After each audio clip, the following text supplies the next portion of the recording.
সময়ের সাথে পাল্লা দিয়ে চলতে এখন কানেক্ট থাকতে হয় নানা সোশ্যাল মিডিয়া অ্যাকাউন্টে। পাশাপাশি প্রযুক্তির ছোঁয়ায় লেনদেন থেকে কেনাকাটা সবই হচ্ছে অনলাইনে। এসব কিছুর জন্যই আছে আলাদা পাসওয়ার্ড, কিন্তু যারা অনেক ব্যস্ত কিংবা আলসে তাদের সবগুলো পাসওয়ার্ড একসাথে মনে রাখা কষ্টের, তাই ঝামেলা এড়াতে একই রকম পাসওয়ার্ড দিয়ে রাখেন অনেকেই। Two factor authentication, encryption, face রিকগনিশনের মতো সতর্কতামূলক পদক্ষেপ নিয়েও কুল পাচ্ছে না কোম্পানিগুলো, কারণ সব হাতিয়ে নিতে হ্যাকাররা বেশ সজাগ 24 ঘন্টা। ব্যক্তিগত তথ্য চুরি থেকে শুরু করে ব্যাংক অ্যাকাউন্ট সব দিকেই হ্যাকারদের যন্ত্রণা। 5টি দেশের 6.6 টেরাবাইট ডেটাবেজের লগইন তথ্য ব্যবহার করে নর্থপার্স নামের একটি সংস্থার জরিপ দেখে আক্কেল গুডুম হওয়ার মতো অবস্থা।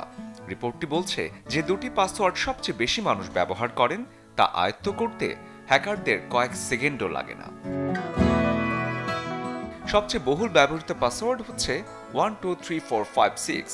প্রায় 45 লাখ অ্যাকাউন্টে এই অদ্ভুত রকমের বোকা ধরনের পাসওয়ার্ড কেন ব্যবহার করা হলো সেই রহস্য কেউ বুঝতে পারছে না। তারপর 40 লাখ অ্যাকাউন্টে অ্যাডমিন এবং 13.5 লাখ অ্যাকাউন্টের পাসওয়ার্ড 1 থেকে 8। দুনিয়া যেভাবে এগোচ্ছে সেখানে দুর্বল পাসওয়ার্ড সুরক্ষা তো দেবেই না, উল্টো বিপদে ফেলবে। তাই সবসময় স্ট্রং একটি পাসওয়ার্ড দেওয়ার চেষ্টা করুন সব অ্যাকাউন্টে। শরীফুল হক, চ্যানেল 24।